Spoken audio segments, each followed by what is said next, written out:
Right then, when you think of Morocco, what springs to mind? Deserts probably, spices, colorful markets, maybe a fez or two. But cars? Gigantic car factories? Thousands of shiny new motors rolling off production lines every single day? Probably not, yet that's exactly what's happening. Morocco, out of nowhere, has become a bit of an automotive powerhouse. It's like finding out your quiet neighbor is secretly a Formula One driver. Surprising, isn't it? But it's true, and it's happening on a massive scale. This isn't some small-time operation, mind you. We're talking about a country that's now a major player on the global automotive stage. Big famous car brands are flocking there, not just to sell cars but to build them. They are properly manufacturing vehicles from the ground up. This means stamping metal, welding bodies, painting them in dazzling colors, and fitting complex engines and electronics. It's a serious business, and Morocco is taking it very seriously indeed. They are aiming to be the biggest car maker in Africa. So, why Morocco? What's their secret? Is it the sunshine? The mint tea? Well, partly it's down to some very clever thinking from the people in charge. The Moroccan government rolled out the red carpet for car makers, offering them sweet deals, and making it easy to set up shop. Morocco is practically Europe's next-door neighbor, with a handy coastline on both the Atlantic and Mediterranean. So, buckle up, because Morocco's automotive journey is one heck of a ride, and it's only just getting started.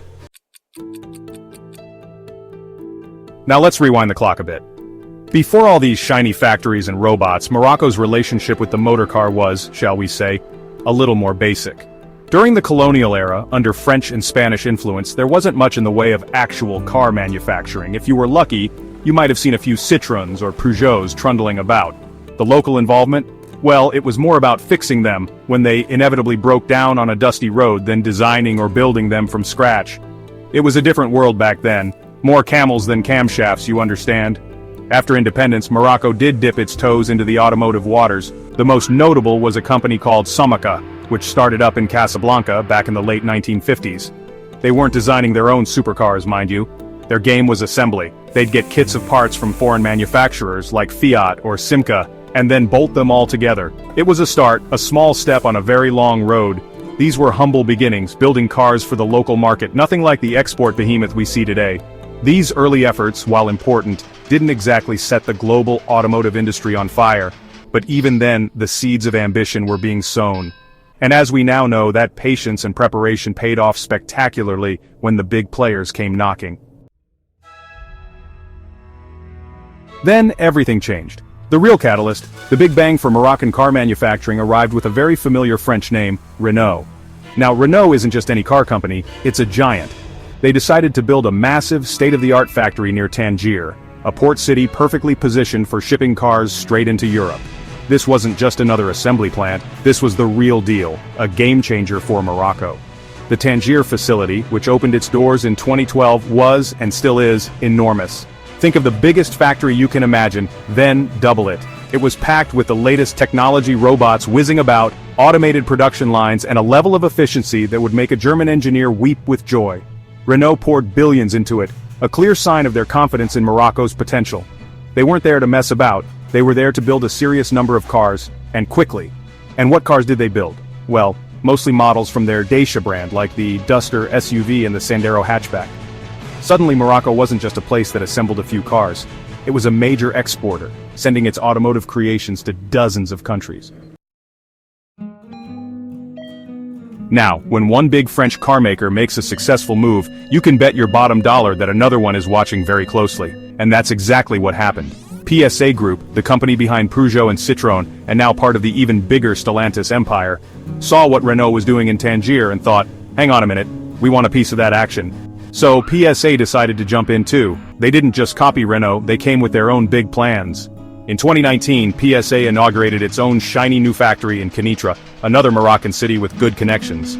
This plant was another huge investment, designed to churn out hundreds of thousands of vehicles a year. More jobs were created, more local businesses got a boost, and Morocco's reputation as an automotive hub got another massive shot in the arm. From the Kenitra plant came popular models like the Peugeot 208, a cracking little supermini, and other vehicles destined for markets across Africa, the Middle East, and Europe.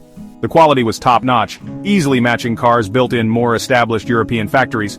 This further cemented the idea that made in Morocco was a badge of quality and reliability, not just low cost.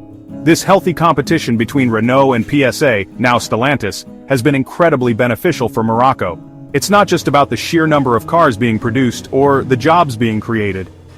It's about the development of skills, the transfer of technology, and the raising of standards across the board. Right, so you've got these massive car factories built by Renault and PSA, fantastic. But a car factory is a hungry beast. It needs a constant supply of parts, thousands upon thousands of them for every single vehicle that rolls off the line. We're talking seats, dashboards, wiring harnesses, exhaust systems, little plastic clips, big metal panels, the whole lot. You can't just import every single nut and bolt, that would be inefficient and incredibly expensive. What you need is a local supply chain, a network of companies making these bits right there in Morocco. And this is where Morocco played another very clever card. The government didn't just attract the big car assemblers, they actively encouraged automotive suppliers to set up shop too. They offered incentives, developed industrial zones specifically for these companies, and made it clear that local sourcing was a priority. The message was simple. Come to Morocco, make car parts here, and you'll have giant customers like Renault and PSA right on your doorstep. And guess what? It worked. International parts giants like Vallejo, Lear, and Yazaki all came flooding in. Local Moroccan companies also stepped up to the plate, either growing to meet the new demand or starting new ventures to supply the burgeoning auto industry.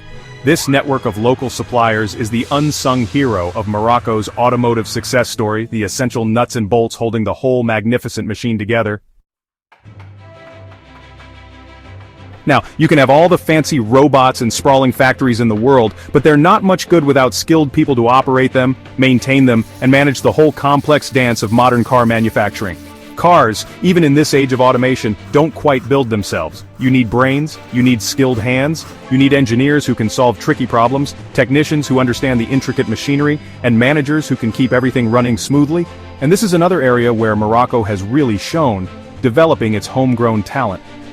Recognizing that a skilled workforce was essential for their automotive ambitions, Morocco invested heavily in education and vocational training. They set up specialized institutes and training centers, often in partnership with the car manufacturers themselves, to equip young Moroccans with the specific skills needed by the industry. Universities started offering more engineering and technology-focused degrees.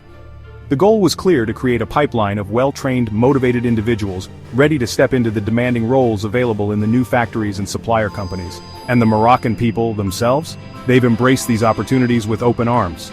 This human capital, as the economists like to call it, is arguably Morocco's greatest asset in its automotive adventure.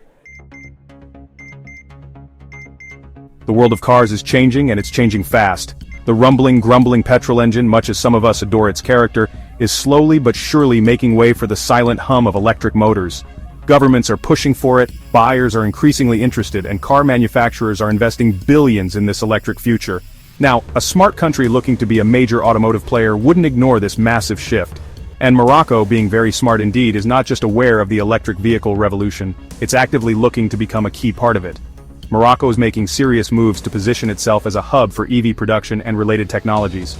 This includes attracting investment for manufacturing electric cars, developing capabilities for producing EV batteries, a critical component, and even starting to think about the charging infrastructure needed to support these newfangled electric machines. Renault, for example, is already producing electric versions of some of its Dacia models in Morocco, like the little Dacia Spring EV, which is proving quite popular in Europe. Furthermore, Morocco has a rather useful ace up its sleeve. It's one of the world's largest producers of cobalt, a key ingredient in many EV batteries.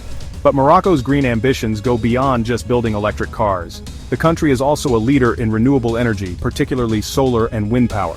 Morocco isn't just aiming to be an automotive powerhouse, it's aiming to be an automotive powerhouse. For many years, the story of Morocco's auto industry was primarily about assembly. Foreign designs, foreign technology, with Moroccan hands skillfully putting all the pieces together. And there's nothing wrong with that. It's how many countries have started their industrial journeys.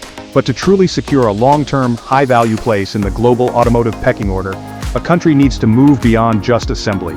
It needs to embrace innovation, design, and development. And Morocco is now firmly on that path. The shift is palpable.